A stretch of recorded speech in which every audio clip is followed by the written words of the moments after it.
Welcome back to my channel. So tonight I want to discuss Patrick Bet-David thinks that in order to help certain countries in the Middle East regain their credibility and to be liked again and to change everything, to have a 2-hour roast, and that a 2-hour roast would help fix a nation's poor PR. And it's pretty funny that when you look at the comments in the video that he made on X or on his channel, where he says that love it or hate it, let me know that if you think it's a good idea to have a roast to win back public perception. And people in the comment section are saying, ha ha ha, yeah, you did a genocide, how's that gonna work, or whatever. Hey, remember all those times that all those people were suffering? Like, it's comical. But I also think that it's important to realize that I watched this interview with Stu Peters on Mahmoud OD guy, and he said that he was given a package, like an offer to be pro-Trump, pro-MAGA, and just be a mouthpiece, and that he refused it. And then I feel like you see people like Patrick Bet-David that very clearly work in a direction where he makes it appear as though everything's organic and that he's very neutral, but he clearly has his own philosophy. I'm not sure whether he completely puts it out in the open or if he thinks he's really tricky and very clever. But this week, let's look at some of the events going on. There was Brett Cooper, and she started talking out against Randy Fine. And people started calling her a half-wit. They started calling her the N-word, N-A-Z-I, a Nazi. Okay? You have Nick Fuentes and Tucker Carlson's interview. It went crazy, and it was cool for like a week, about maybe 4 days, 4 or 5 days, and it's like the interview came out, it was okay for 3-4 days, and then all of a sudden on X and everywhere, Daily Wire, everyone just started going ballistic. Okay? Then you have Zoran Mamdani in New York. And you have predictions that the midterms are not going to go well because a bunch of other candidates in Virginia ended up winning, that wasn't the most favorable results for MAGA.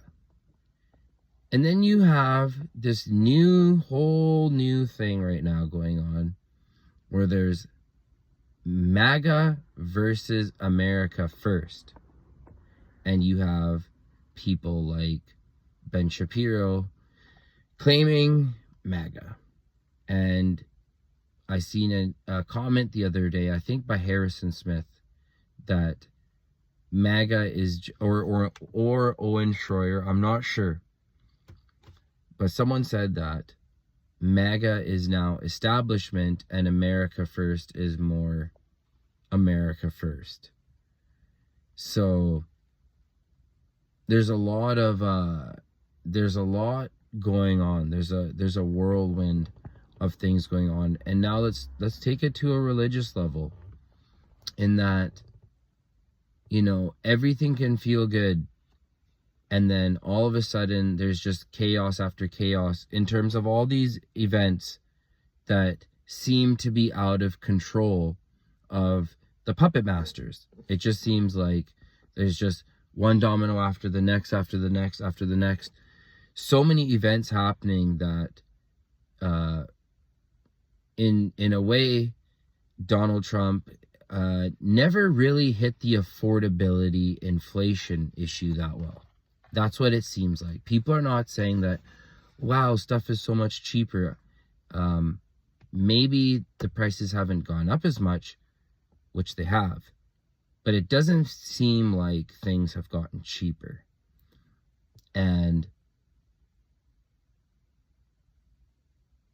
I think Zoran Mamdani played really hard on that issue, that we're gonna lower the prices.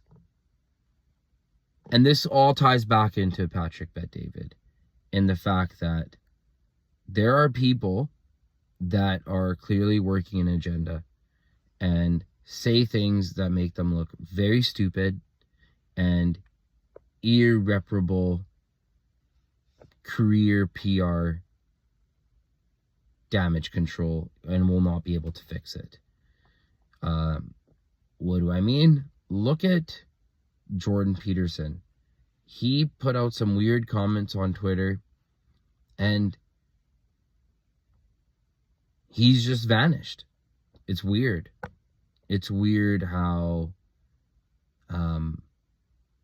in this movie so many characters are arcing and how many people are just falling off. The events are coming rapid fire, like so fast, like one after the next, after the next, after the next, or whatever. Oh, there might be a war with Venezuela. Oh, there might be a war in Nigeria. Okay. So much to process. And then they're going to take Greenland. Okay. There's going to be the end to the Ukraine war. Okay. None of it's really materially yet panned out. None of this has really been where you're like, whoa, yeah, that's crazy. So,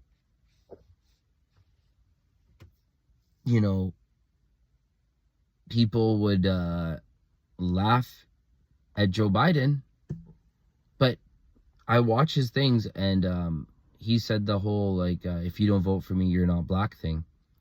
And he was mumbling. He was stumbling in that interview with Charlemagne. And he was completely incoherent. But what's Trump's excuse? So, thanks for watching. Please leave a like and subscribe. Thank you.